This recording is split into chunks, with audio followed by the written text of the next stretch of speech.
अस्सलाम वालेकुम, मैं बशीर अहमद यूपीएस छानमारा नगरी डिस्ट्रिक्ट कुपवारा के एजुकेशन जोन द्रगमला से हूँ। स्कूल में जैसे कि आपको पता है, स्कूल में जो प्राइमरी लेवल के बच्चे होते हैं, यानी फर्स्ट प्राइमरी के, सेकंड प्राइमरी के और थर्ड प्राइमरी के बच्चे, यानी 1 2 और 3, अगर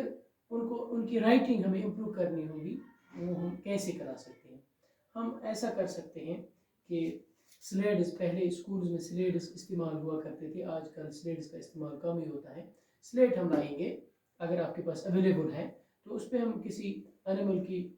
या ड्राइंग लाएंगे, किसी एनिमल की ड्राइंग बनाएंगे हम, जिस तरह यहाँ पे हमने बनाए हैं। तो बच्चों को एक एक करके लाएंगे और उनको कहेंगे इसमें इस पे कलरिंग करो, तो उसको क्या होगी, उसकी राइटिंग इससे इम्प्रूव हो जाएगी। या हम इस पे कुछ लिखेंगे, कुछ वर्ड्स लिखेंगे या कुछ अल्फाबेट्स, या मैथ का कुछ या किसी भी सब्जेक्ट का, तो बच्चों को एक एक करके लाएंगे। आ जाओ बेटा, यहाँ पे मैंने कुछ लिखा है, आप अपनी पेंसिल लिया, इसके ऊपर से आप इसी तरह लिखो। वो इस तरह से इसके ऊपर से लिखिएगा, इस तरह से, जैसे यहाँ पे लिखा है फैन, इसी तरह इस तरह से वो इसके ऊपर से लिखिएगा,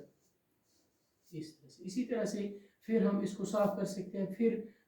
दूसरा कुछ इस पे लिख सकते हैं, फिर बच्चों को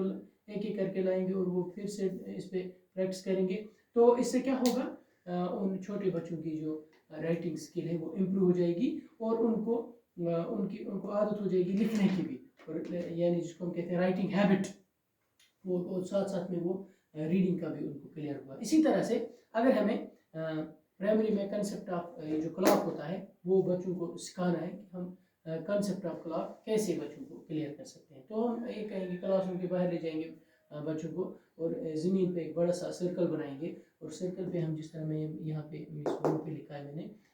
एक छोटा सा सर्कल बनाया है, 1 2 3 4 5 6 7 8 9 10 11 12 ये नंबर्स पे लिखेंगे और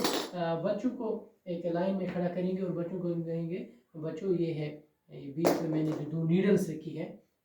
ये मोटी वाली नीडल और थोड़ी सी छोटी, इसको हम कहेंगे घंटे की नीडल यानी आवर नीडल। इसी तरह से ये जो थोड़ी इससे थोड़ी लंबी नीडल है और इससे थोड़ी पतली, ये मिनट वाली नीडल है। और फिर हम क्या कहेंगे, हमारे पास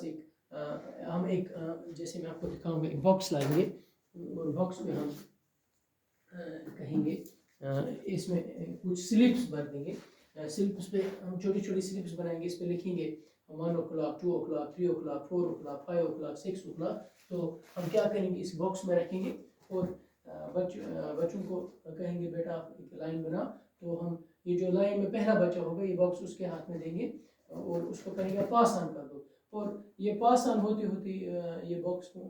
जो लास्ट पे इस लाइन में बच्चा होगा उसके पास आएगा, उसको हम कहेंगे बेटा एक स्लिप इसमें से निकालो, तो एक स्लिप निकालेगा और उसको कहेंगे बेटा इस पे क्या लिखा है, जैसे मैंने यहाँ पे एक स्लिप निकाली है, इस पे लिखा है 9, वो कहेंगे सर 9 o'clock, तो हमें अब यहाँ पे दिखाना है 9 की टाइमिंग यहाँ पे दिखानी है। हम उसे कहेंगे बच्चा आजा बेटा इस रिंग में घुस जाओ, वो रिंग में घुसेगा और रिंग में कहेंगे जो मोटा वाला है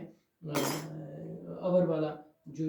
ये नीडल है उसको 9 के सामने रख दो, वो 9 के सामने रखेगा, और ये जो मिनट वाली नीडल है इसको 12 के सामने रखो। इस तरह से ये 9 की टाइमिंग आ गई। इसी तरह से फिर से इसी तरह पास ऑन करेंगे, जो लास्ट बट वन बच्चा होगा उसको कहेंगे अब स्लिप निकालो, वो स्लिप निकाल के देगा, कहेगा और वो दिखाएगा, जैसे यहाँ पे 6 o'clock है, उसको हम कहेंगे आवर वाला जो है इसको 6 के सामने रख दो, और ये मिनट वाला जो है इसको 12 के सामने रख दो, और इस तरह से ये 6 o'clock हो गया। तो इस तरह से इन बच्चों का ये जो क्लॉक का कंसेप्ट है ये क्लियर। इसी तरह से हम अपर प्राइमरी में हिस्ट्री पढ़ाते हैं, हम बच्चों को कहेंगे बेटा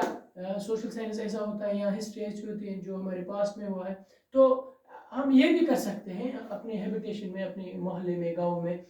कोई ऐसा आदमी होता है जो 80 साल का 90 साल का है, उसको हम बीच में स्कूल में लाएंगे, उसको दावत देंगे, इनवाइट करेंगे, उसको कहेंगे, फिर जिस तरह हम इंटरव्यू करते हैं किसी हिस्टोरिकल पर्सनालिटी का, हम ये कर सकते हैं, उसको ला सकते हैं इधर स्कूल में, तो बच्चों के सामने उसका इंटरव्यू करेंगे, जी आपके ज़माने में जब आप छोटे थे उस टाइम कैसा खाना होता था, कैसे कपड़े होते थे, कैसा माहौल था, आप किस तरह से उठते बैठते थे, यानी उस ज़माने में बर्तन या बाकी चीज़ें कैसे होती थी। इस तरह से बच्चों को ये क्लियर होगा पास्ट का कंसेप्ट। तो इसी तरह से स्टेट्स का भी हम अल्फ़ाबेटिकली बच्चों को बाहर ले जाएंगे और अल्फ़ाबेटिकली स्टेट्स का के नाम उनसे पढ़ाएंगे। जी